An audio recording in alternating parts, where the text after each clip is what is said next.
Dear friends, welcome to my YouTube channel, The Classic Corner. Now we continue the journey of our program, spoken English program and English grammar program or course. ನಾವು grammar topic start ಮಾಡೋಕ್ಕಿಂತ ಮೊದಲ ಪ್ರತಿ ಕ್ಲಾಸಿನಲ್ಲಿನೂ ವೊಕ್ಯಾಬ್ಯುಲರಿಗೆ ಸಂಬಂಧಪಟ್ಟಂತ ಒಂದು topic ಅನ್ನು ತಗೊಂಡಿರ್ತೀವಿ, ಅದನ್ನು practice ಮಾಡಿಸ್ತೀವಿ.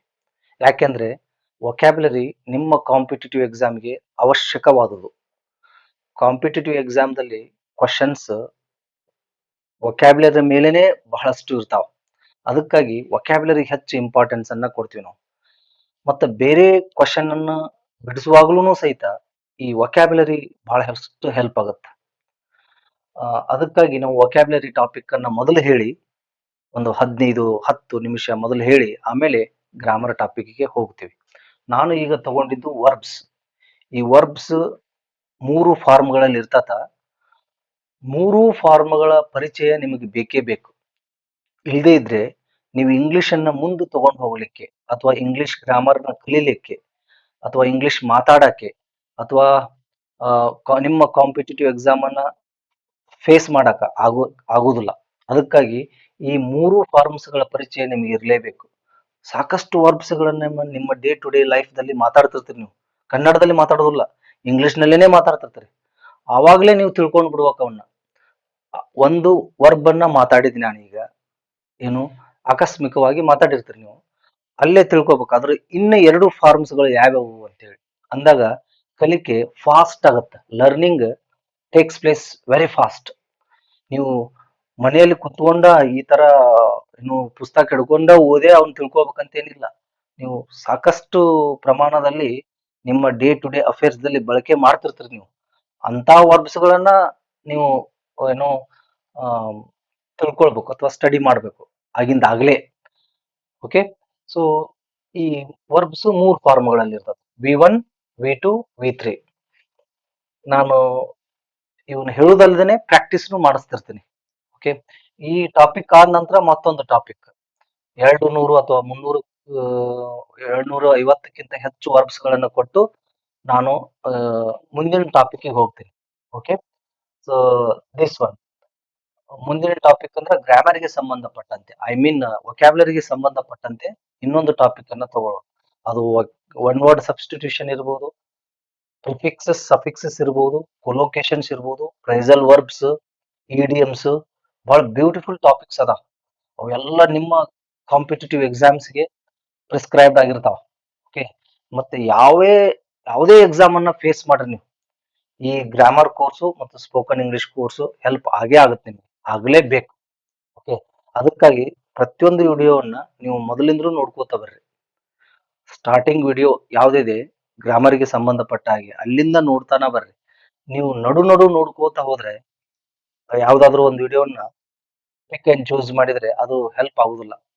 ನಿಮಗೆ ಬಹಳಷ್ಟು ಡೌಟ್ಸ್ ಗಳು ನಿಮ್ಮಲ್ಲಿ ಉಳ್ಕೊಳ್ತಾವ. ಅದಕ್ಕಾಗಿ ಮೊದಲನೇ ವಿಡಿಯೋದಿಂದ ನೀವು ನೋಡ್ಬೇಕು. Okay, let's begin with verbs. Strike, struck, struck. Strike ಅಂದ್ರೆ ಹೊಡೆಯುವುದು. Okay, strike, struck, struck. ನೋಡಿ, struck, struck. Strive, strove, striven. Strive ಅಂದ್ರೆ ಹೋರಾಡು ಅಥವಾ ಪ್ರಯತ್ನ ಪಡು. ಸ್ಟ್ರೈವ್. ಟ್ರೈ ಅಂತೀವಲ್ಲ, ಟ್ರೈದ್ ಇನ್ನೊಂದು ಪದ ಇದು. Strive, strove, striven. Swear, swore, sworn. Sworn in as chief minister ಅಂತ ನೋಡ್ರಿ. ಅಂದ್ರ ಆಣೆ ಮಾಡು, ಪ್ರಮಾಣ ಮಾಡು. ಸ್ವೇರ್ ಬಹಳ ಸಲ ಯೂಸ್ ಮಾಡ್ತಿರ್ತೀರಿ ಸ್ವೇರ್ ಅಂತ ಹೇಳಿ. Sweep, swept, swept. Sweep, swept, swept ಅಂದ್ರ ಕಸಗೂಡಿಸು. ಸಾಂದರ್ಭಿಕವಾಗಿ ಸಂದರ್ಭಕ್ಕೆ ತಕ್ಕಂತೆ ಇದು ಬಳಕೆ ಆಗ್ತಿರ್ತದೆ. ಹೇಳ್ತಿರ್ತಾರ ನೋಡ್ರಿ, the flood swept away the whole village, entire village ಅಂತಿರ್ತಾರೆ. ಫ್ಲಡ್ ಇಡೀ ಎಂಟೈರ್ ವಿಲೇಜ್ ಅನ್ನ ನುಂಗಿ ಹಾಕಿ ಬಿಡಿತು ಅಂತಾರೆ. Swept, swept away like this. Swell ಅದು ಬೇರೆ ಸಂದರ್ಭ, ಇದು ಸ್ವೀಪ್ ಕಸ ಗುಡಿಸ ಅಂತಾನು ಅರ್ಥ ಆಗುತ್ತೆ. ಸ್ವೆಲ್, ಸ್ವೆಲ್ಡ್, ಸ್ವೆಲನ್. ಸ್ವೆಲ್ ಅಂದ್ರೆ ಉಬ್ಬು. ಓಕೆ, ಬಾವು ಬರುದಂತೀವಿ ನಾವು ನಮ್ಮ ಭಾಷೆಯಲ್ಲಿ. Okay, swell, swelled, swell, swollen. Okay, 3 ಸಲ ರಿಪಿಟೇಷನ್ ಮಾಡ್ಬೇಕು ಈಗ ಅಂದ್ರ ನೆನಪು ಉಳಿತಾವ. ಇಲ್ದೇ ಇದ್ರೆ ನೆನಪು ಉಳಿದಿಲ್ಲ ಅವು. ಇಷ್ಟೇ ಹೇಳಿ ಕೈ ಬಿಟ್ರ ನಿಮಗ್ ನೆನಪುನು ಉಳಿದಿಲ್ಲ. ನೀವು 3 ಸಲ 4, 5 ಸಲ ನಿಮ್ಗೆ ಹೆಂಗ್ ಅನುಕೂಲ ಆಗುತ್ತೋ ಆ ತರ ನೀವು ರಿಪಿಟೇಷನ್ ಮಾಡ್ಬೇಕು. Strike, struck, struck, strike, struck, struck, strike, struck, struck, strive, strove, striven, strive, strove, striven, strive, strove, striven, swear, swore, sworn, swear, swore, sworn, swear, swore, sworn, sweep, swept, swept, sweep, swept, swept, sweep, swept, swept, swell, swelled, swollen, swell, swelled, swollen, swell, swelled, swollen. ಈ ತರ repetition ಮಾಡ್ಬೇಕು ಅಂದ್ರೆ ನೆನಪಿನಲ್ಲಿ ಉಳಿತಾವ. ಯಾಕಂದ್ರೆ ನಾವು first time ಹೇಳಿದಾಗ ಅಷ್ಟೊಂದು ತಲೆಗೆ ಮುಟ್ಟಿರುವುದಿಲ್ಲ ಅದು, ಅಥವಾ ನಾವು ಕಾನ್ಸಂಟ್ರೇಷನ್ ಮಾಡಿರುವುದಿಲ್ಲ. ಸೆಕೆಂಡ್ ಟೈಮ್ ಹೇಳಿದಾಗ ಸ್ವಲ್ಪ ಕಾನ್ಸಂಟ್ರೇಷನ್ ಬಂದಾಗ ಆಗುತ್ತೆ. ಥರ್ಡ್ ಟೈಮ್ ಹೇಳಿದಾಗ ಮತ್ತೊಂದ್ ಸ್ವಲ್ಪ ಬಂದಂಗ ಆಗುತ್ತೆ. ಅದಕ್ಕೆ ನೆನಪಿನಲ್ಲಿ ಉಳ್ದಂಗ ಆಗುತ್ತೆ. ಓಕೆ, ಆ ಅರ್ಥದಲ್ಲಿ. ಈಗ next grammar topic, past tense. ಪ್ರತಿ ಸಲನು ನಾವೇನ್ ಮಾಡ್ತೀವಿ, ಸ್ವಲ್ಪ ವೊಕ್ಯಾಬ್ಯುಲರಿಯನ್ನು ಹೇಳಿ 10, 15, 5 ನಿಮಿಷ, 20 ನಿಮಿಷ ವೊಕ್ಯಾಬ್ಯುಲರಿ ಬಗ್ಗೆ ಹೇಳಿ ಪ್ರಾಕ್ಟೀಸ್ ಮಾಡಿಸಿ ಆಮೇಲೆ ಒಂದು ಗ್ರಾಮರ್ ಟಾಪಿಕ್ಗೆ ಹೋಗ್ತೀವಿ. ಈಗ ನಾನು ಗ್ರಾಮರ್ ಟಾಪಿಕ್ ಅನ್ನು ತಗೊಂಡಿದ್ದೀನಿ. ಟೆನ್ಸ್. ಯಾವುದು? ಟೆನ್ಸ್ ಅನ್ನ ಯಾಕೆ ತಗೊಂಡಿದ್ದೀನಿ ಅಂದ್ರೆ, ಬೇರೆ ಉಳಿದ ಟಾಪಿಕ್ಸ್ಗಳು ನಿಮಗೆ ಅರ್ಥ ಆಗ್ಬೇಕಾದ್ರೆ ಈ ಟೆನ್ಸ್ ಬೇಕೇ ಬೇಕು. ಇದನ್ನ ಬಿಟ್ಟು ಮತ್ತೊಂದು ಅಥವಾ ಬೇರೆ ಯಾವ್ದಾದ್ರು ಒಂದು ಟಾಪಿಕ್ ಅನ್ನು ತಗೊಂಡಿ ಅಂದ್ರೆ ನಾ ಇಂಗ್ಲಿಷ್ ಗ್ರಾಮರ್ದಲ್ಲಿ ಅದು ಅರ್ಥ ಆಗೋದಿಲ್ಲ. ಯಾಕಂದ್ರೆ ಅದು ಅರ್ಥ ಆಗ್ಬೇಕಾದ್ರೆ ಈ ಟೆನ್ಸ್ ಬೇಕಾಗಿರ್ತದೆ. ಅದಕ್ಕಾಗಿ ಇದನ್ನೇ ಮೊದಲು ತಗೊಂಡಿರ್ತೀನಿ ನಾನು. ಬಹಳ ವಂಡರ್ಫುಲ್ ಟಾಪಿಕ್. ನೀವು ಇದನ್ನ ಕ್ಲೀನ್ ಆಗಿ ಕಲ್ತ್ರೆ ಒಂದು 50% ಇಂಗ್ಲಿಷ್ ನಲ್ಲಿ ಮಾತಾಡಕ್ ಬಂದೇ ಬರ್ತದೆ ನಿಮ್ಗೆ. ಮತ್ತು ಕಾಂಪಿಟೇಟಿವ್ ಎಕ್ಸಾಮ್ ಬಹಳ ಈಸಿ ಆಗುತ್ತಾ, ಗ್ರಾಮರ್ನು ಕಲಿತೀರಿ. ಸೊ ಅದಕ್ಕಾಗಿ ನಾನು ಟೆನ್ಸ್ ಅನ್ನ ಬಹಳ ಸ್ಲೋ ಆಗಿ ಮತ್ತು ಇನ್ ಡಿಟೇಲ್ ಆಗಿ ಟೀಚ್ ಮಾಡ್ತಾ ಇದ್ದೀನಿ.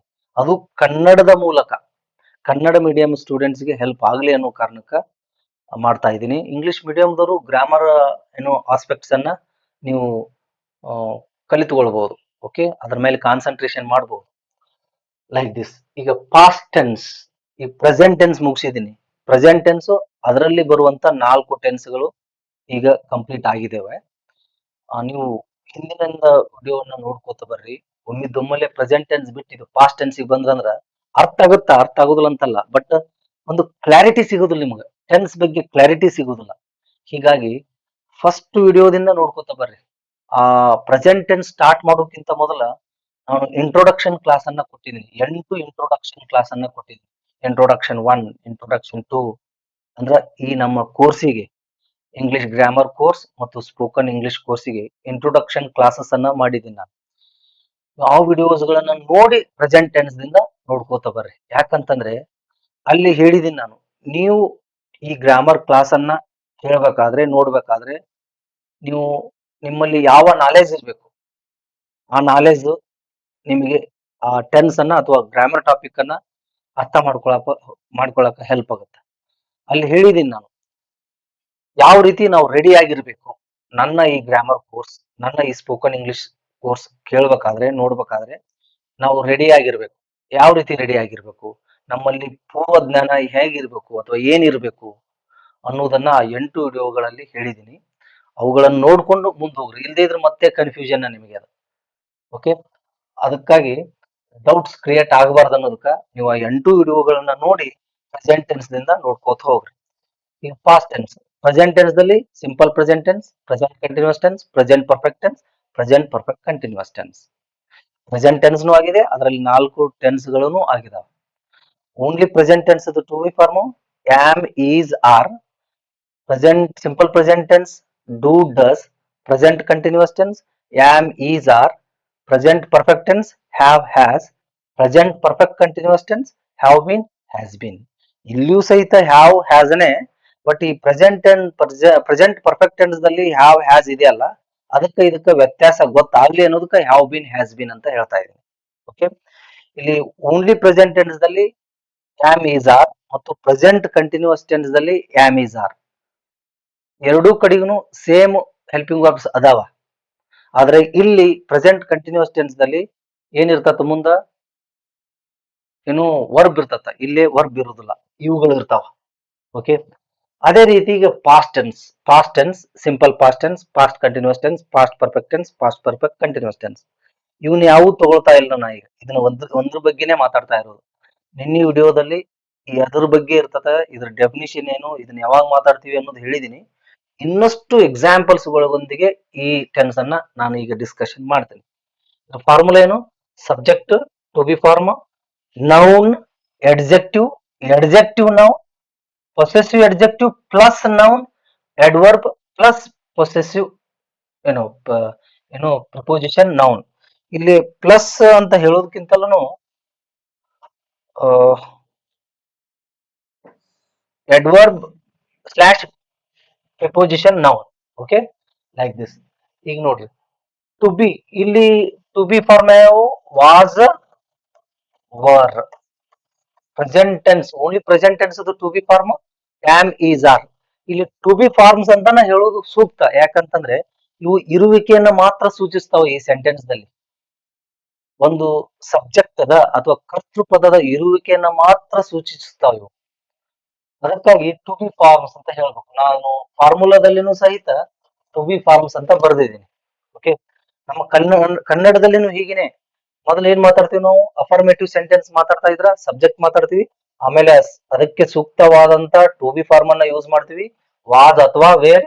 ಆಮೇಲೆ ಇಲ್ಲಿ ನೌನ್ ಹೇಳ್ತಿರ್ಬೋದು, ನಾವು ಎಡ್ಜೆಕ್ಟಿವ್ ಹೇಳ್ತಿರ್ಬೋದು, ಎಡ್ಜೆಕ್ಟಿವ್ ನೌನ್ ಹೇಳ್ತಿರ್ಬೋದು, ಪೊಸೆಸಿವ್ ಎಡ್ಜೆಕ್ಟಿವ್ ಪ್ಲಸ್ ನೌನ್ ಹೇಳ್ತಿರ್ಬೋದು, ಹೇಳ್ತಿರ್ಬೋದು, ಪ್ರಿಪೋಸಿಷನ್ ನೌನ್ ಹೇಳ್ತಿರ್ಬೋದು, ಪ್ರಪೋಸಿಷನ್ ನೌನ್. ಈಗ ಇವೆಲ್ಲ ಬರೋ ಹಾಗೆ ಎಕ್ಸಾಂಪಲ್ ಕೊಟ್ಟು ಬಂದೀನಿ. I was a soldier. ಈಗ ನೋಡ್ರಿ, ಸೋಲ್ಜರ್ ಅಂದ್ರೆ ಏನಿದೆ? Noun. I was a soldier. ನಮ್ಮ ಕನ್ನಡ ಸೆಂಟೆನ್ಸ್ ದಲ್ಲಿ ಹೇಗೆ? ನಾನು ಒಬ್ಬ ಸೈನಿಕ ಇದ್ದೆ. ಹಿಂದಿನ ಇರುವಿಕೆ, ನಾನು ಏನು ಇದ್ದೆ? ಹಿಂದೆ ನಾನು ಒಬ್ಬ ಸೈನಿಕ ಇದ್ದೆ. ಸೆಂಟೆನ್ಸ್ ಅನ್ನ ಬಳಸಬಹುದು ನೀವು ಮುಂದ, ಯಾವಾಗ, ಏನು, ಹೇಗೆ ಅಂತೇಳಿ. ಅದು ದಟ್ ಈಸ್ ಡಿಫ್ರೆಂಟ್ ಕೇಸ್. ಈಗ ಈ ಸೆಂಟೆನ್ಸ್ ದಲ್ಲಿರುವ ಸೆಂಟೆನ್ಸ್ ಗಳು ಹೇಗಿರ್ತಾವ ಅನ್ನೋದು ಕನ್ನಡದಲ್ಲಿನೂ ಹಾಗೇನೆ ಹೇಳ್ತೀವಿ ನೋಡ್ರಿ.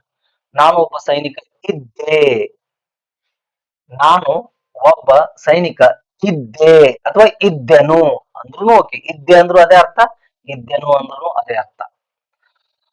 ಕನ್ನಡದಲ್ಲಿ ನೌನ್ ಬಿಟ್ಟು ಬೇರೆ ಹೇಳ್ತಾ ಇಲ್ಲ ನಾನು, ಇದನ್ನು ಒಂದೇ ಹೇಳ್ತಾ ಇದ್ದೀನಿ. ನಾನು ಒಬ್ಬ ಸೈನಿಕ ಇದ್ದೆ, ಲೈಕ್ ದಿಸ್. ನೆಗೆಟಿವ್ ಮಾಡ್ಬೇಕಾದ್ರೆ I was not a soldier. ನಾನು ಒಬ್ಬ ಸೈನಿಕ ಇದ್ದಿದ್ದಿಲ್ಲ ಅಥವಾ ಇರಲಿಲ್ಲ. ನೋಡ್ರಿ, ವಾಸ್ ಮುಂದೆ ನಾಟ್ ಬರ್ದು ಬಿಡ್ಬೇಕು. ಇಲ್ಲಿ ಆಯಾ ಟೆನ್ಸಿನ ಹೆಲ್ಪಿಂಗ್ ವರ್ಬ್ಸ್ ಅಥವಾ ಟು ಬಿ ಫಾರ್ಮ್ ಮುಂದೆ ನಾಟ್ ಯೂಸ್ ಮಾಡ್ಬೇಕು, ಅದು ನೆಗೆಟಿವ್ ಆಗಿ ಬಿಡ್ತದೆ.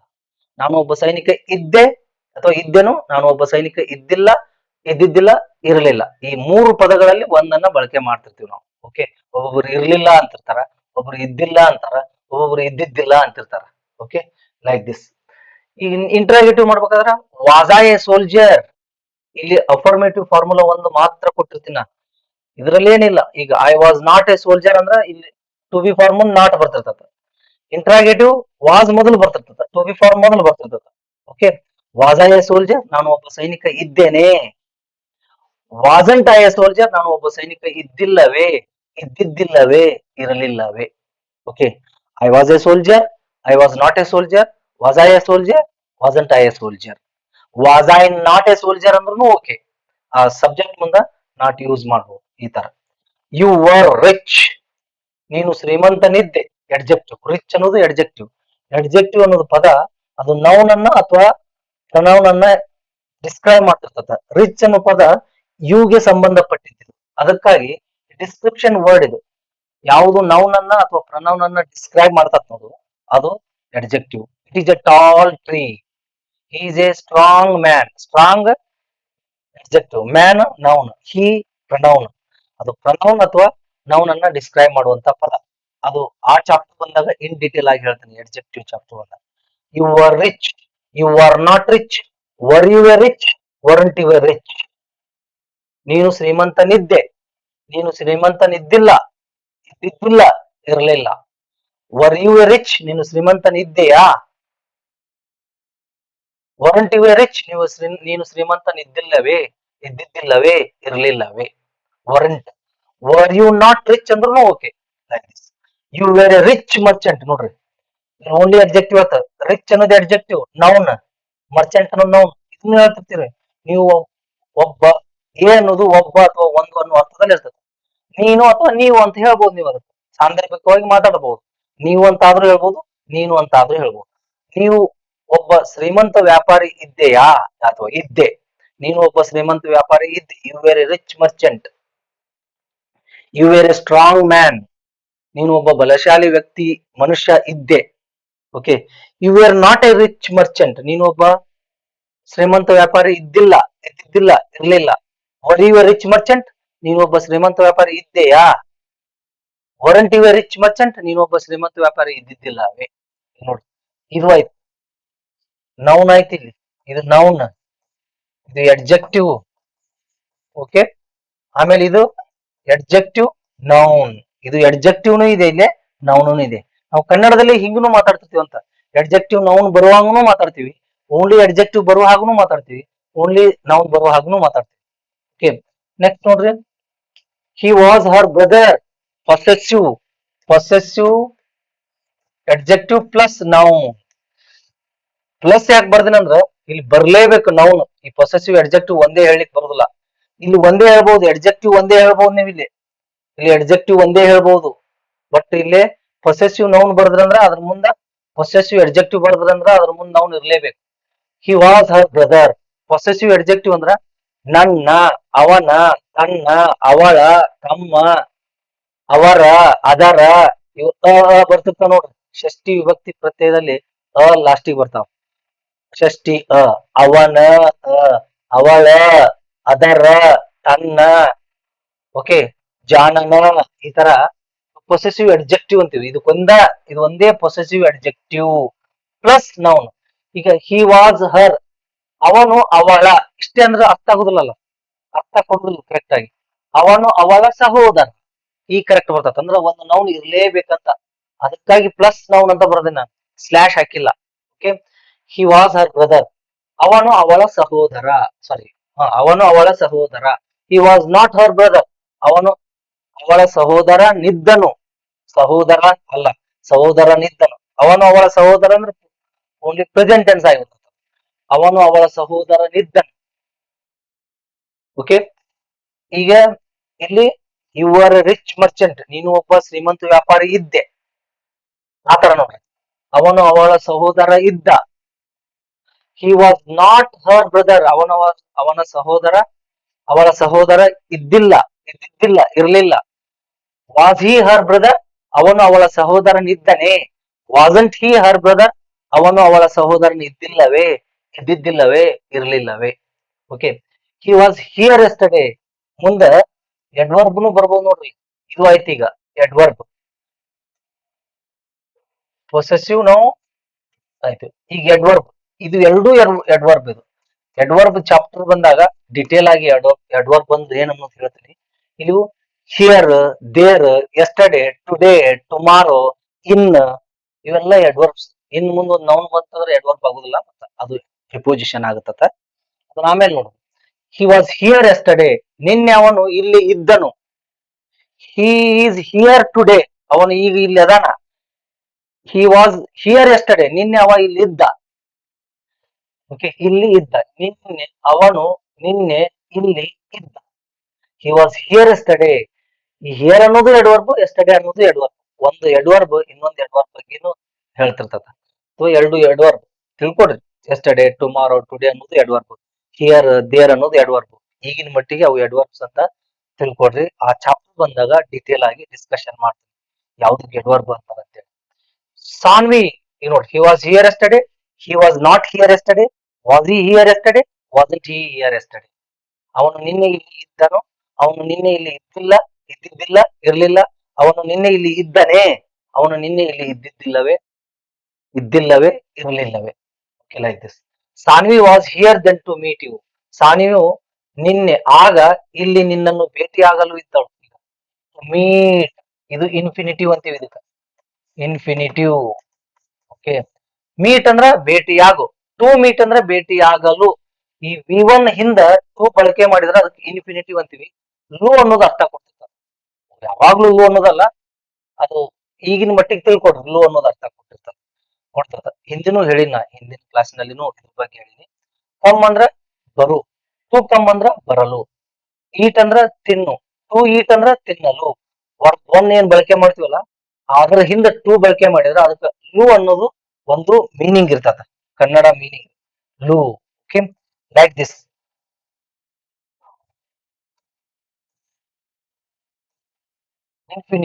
ಇನ್ಫಿನಿಟಿವ್ ಅಂತ. ಸಾನ್ವಿ ವಾಸ್ ಹಿಯರ್, ಸಾನ್ವಿಯು ಇಲ್ಲಿ ಇದ್ದಳು. ಯಾವಾಗ? ಆಗ. ಇದು ದ್ಯಾನ್, ದ್ಯಾನ್ ಅಲ್ಲ, ದೆನ್. ಓಕೆ, ಇದಕ್ಕೆ ಡಿಫ್ರೆನ್ಸ್ ಇದೆ ನೋಡ್ರಿ.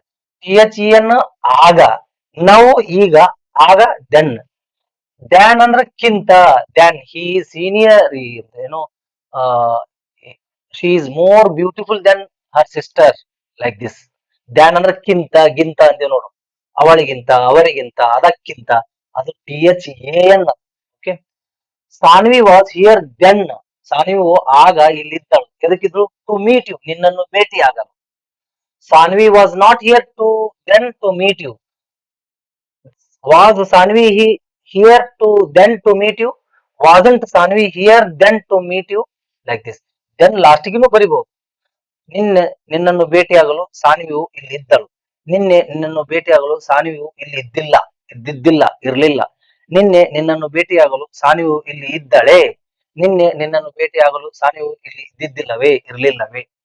Saanvi was here then to meet you, Sanvi was not here then to meet you, was Sanvi here then to meet you, wasn't Sanvi here then to meet you. Okay, was ಹೇಳಿದಲ್ಲ. Last ಕೊನೆಯ ವಾಕ್ಯ subject ಮುಂದೂ not use ಮಾಡಬಹುದು. Was Sanvi not ಅಂತಾನು ಹೇಳ್ಬೋದು, wasn't Sanvi ಅಂತಾನು ಹೇಳ್ಬೋದು. John was in at that time, ಆ ಸಮಯದಲ್ಲಿ ಜಾನನು ಒಳಗೆ ಇದ್ದನು. ಜಾನ್ ವಾಸ್ ಇನ್, ಒಳಗೆ, ಇನ್ಸೈಡ್ ಅಂತ ನೋಡಿ. ಅದು ಇನ್ ಅನ್ನೋದು ಒಳಗೆ. ಇಲ್ಲಿ ಪ್ರಿಪೋಸಿಷನ್ ಅಲ್ಲ, ಇದು ಅಡ್ವರ್ಬ್. ಇದ್ರ ಮುಂದೊಂದು ನೌನ್ ಇತ್ತು ಅಂತಂದ್ರೆ ಅದು ಪ್ರಿಪೋಸಿಷನ್ ಆಗುತ್ತದೆ. Okay, like this. John was in at that time, ಜಾನನು ಆ ಸಮಯದಲ್ಲಿ. ಎಟ್ ದಟ್ ಟೈಮ್ ಅನ್ನಂತ ಕನ್ನಡದಲ್ಲಿ ಏನಿದು? ಆ ಸಮಯದಲ್ಲಿ. ಆ ಸಮಯದಲ್ಲಿ ಜಾನನು ಇಲ್ಲಿ ಇದ್ದನು. John was in at that time.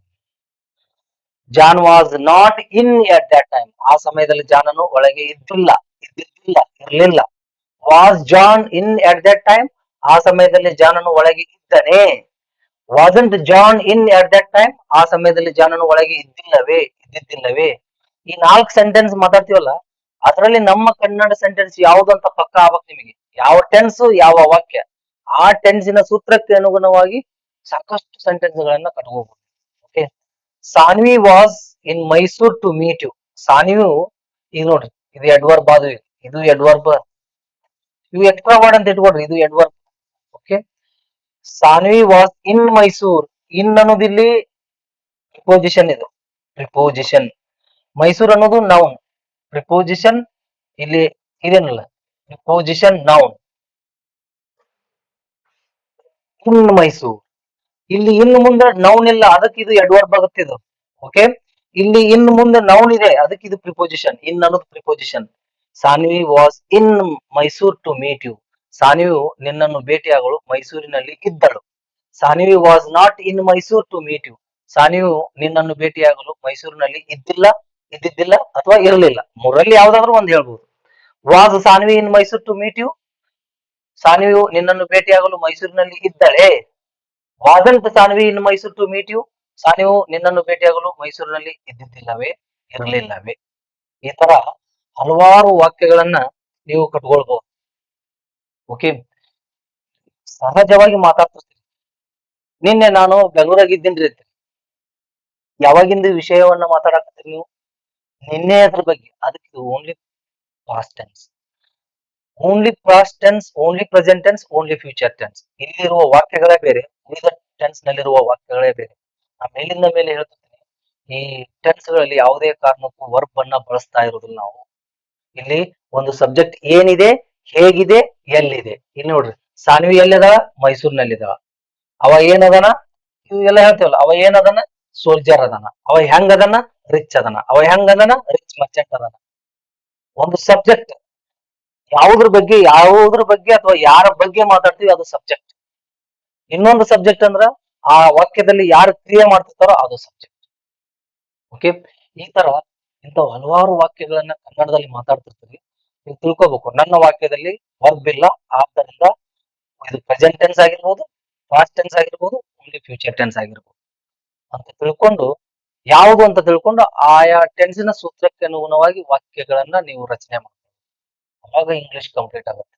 ಹಿಂಗ್ ಮಾಡೋದ್ರಿಂದ ಯಾಕೆ ಹೆಲ್ಪ್ ಆಗುತ್ತಂತಂದ್ರೆ, ಹೆಂಗೆ ಹೆಲ್ಪ್ ಆಗುತ್ತಂದ್ರೆ, ನಿಮ್ಮ ಕಾಂಪಿಟೇಟಿವ್ ಎಕ್ಸಾಮ್ಗೆ ಗ್ರಾಮರ್ ಕ್ವಶನ್ಸ್ ಇರ್ತಾವಲ್ಲ, ಅವ್ನು ಬಿಡ್ಸಕ್ ಹೆಲ್ಪ್ ಆಗುತ್ತೆ ಇದು. ಮತ್ತೆ ಮಾತಾಡಕ್ನು ನೀವು ಗ್ರಾಮೆಟಿಕಲ್ ಆಗಿ ಮಾತಾಡ್ತೀರಿ. ಓಕೆ, ನೀವು ಇಂಗ್ಲಿಷ್ ಅನ್ನು ಮಾತಾಡ್ಬೇಕಾದ್ರೆ ಜಸ್ಟ್ ಮಾತಾಡಬಹುದು, ಏನು ಒಂದ್ 4 ಜನದ ಜೊತೆಗೆ ನೀವು ಕಂಟಿನ್ಯೂಸ್ ಆಗಿ ಮಾತಾಡ್ತಾ ಇದ್ರೆ ಇಂಗ್ಲಿಷ್ ಮಾತಾಡಕ್ ಬರ್ತದ. ಆದ್ರೆ ನಿಮ್ ಕಾಂಪಿಟೇಟಿವ್ ಎಕ್ಸಾಮ್ಗೆ ಏನ್ ಮಾಡ್ತೀರಿ, ಅಲ್ಲಿ ಹೆಲ್ಪ್ ಆಗುದಿಲ್ಲಲ್ಲ, ಮಾತಾಡಕ್ ಅಷ್ಟೇ ಬಂದ್ರೆ ಏನು ಅದು 20-30% ಅಷ್ಟೇ ಮಾತಾಡಕ್ ಬರ್ತದ. ನೀವ್ ಏನ್ ಕನ್ನಡ ಮಾತಾಡ್ತೀರಿ ಎಲ್ಲಾ ಕನ್ನಡ ಸೆಂಟೆನ್ಸ್ ಅನ್ನ ಮಾತಾಡಕ್ ಬರ್ಬೇಕಂದ್ರೆ ಈ ಮೆಥಡ್ ನೀವು ಫಾಲೋ ಮಾಡಿ. ಓಕೆ, ಸೊ ಅದಕ್ಕಾಗಿ ಇನ್ನೊಂದು ನೀವು ಸ್ವಂತ ವಾಕ್ಯಗಳನ್ನ ಸೃಷ್ಟಿ ಮಾಡ್ಕೊಂಡು ಕನ್ನಡದಲ್ಲಿ ಅವುಗಳನ್ನ ನೀವು ಟ್ರಾನ್ಸ್ಲೇಷನ್ ಮಾಡ್ಕೊತ ಅಥವಾ ಮಾತಾಡ್ಕೊಂತ ನೀವು ಕಲಿಬೇಕು. ಓಕೆ, ಆ ಇದರೊಂದಿಗೆ ಇಂದಿನ ಈ ತರಗತಿಯನ್ನ ಮುಗಿಸ್ತಾ ಇದ್ದೀನಿ. Thank you.